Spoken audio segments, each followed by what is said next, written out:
चुकलंच माझं. मी तिला मारायला नको होतं.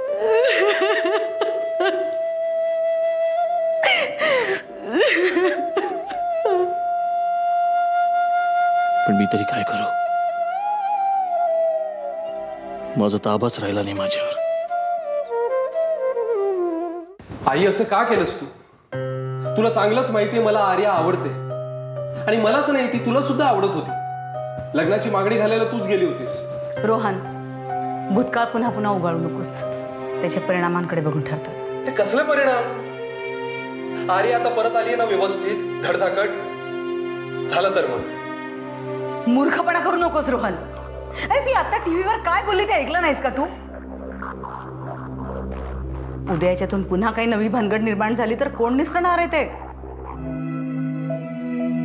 मग मीही दुसऱ्या कुठल्याही मुलीशी लग्न करणार नाही. अहो मावशीबाई, दादाने हाताने काच फोडली. हाताला नुसतं रगात आहे त्यांच्या. अहो कसं तरी करायला लागल्यात. अहो तुम्ही चला लवकर. अहो दादांची पोलीस, चला बघू. दादा, विश्वा, अरे काय झालंय? ती रक्त येते बघू. अरे तू तिला मारलं याचा अर्थ असा नाहीये की तुझ्या मनातलं तिचं प्रेम कमी झालंय म्हणून. अरे त्या दोघींसाठी तू काय काय केलंय ते कोणीही नाकारू शकत नाही. पण ते आर्याला वाटत नाही ना. जगाला वाटून काय उपयोग आहे मावशी? थांब, मी औषध घेऊन येते. गरज नाही त्याची. अरे गरज आहे.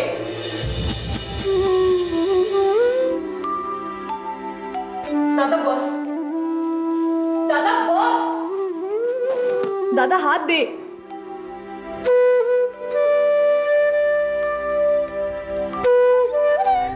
दादा पुन्हा असं नको करूस. मारलं तुला मी दुखावलंय तुला. मी फक्त त्या मुलाशी चांगलं वागायला गेले. तो माझ्याशी खूप चांगलं वागलाय. त्याने माझा जीव वाचवला, माझी आबरू वाचवली. या विषयावर चर्चा नको मला.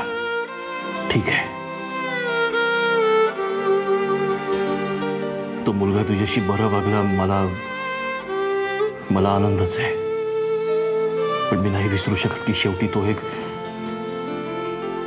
एक गुंड आहे, मवाली आहे, पैसे वसूल करणारा,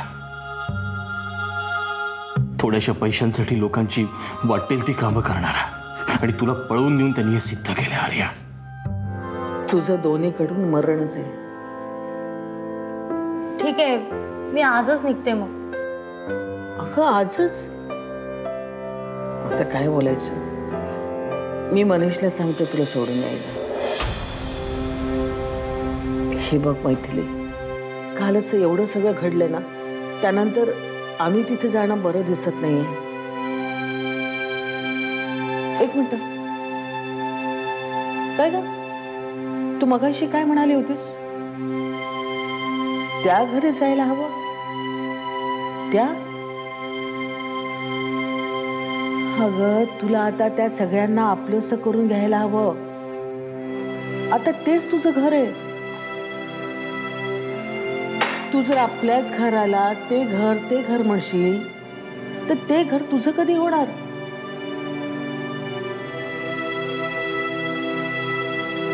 मला माहित आहे ही अतिशय कठीण गोष्ट आहे,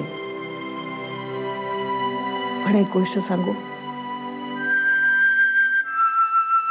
माहेरी कितीही प्रेम मिळालं ना, तरी शेवटी आपल्या घराची ओढ ही वेगळीच असते. हे लक्षात ठेव.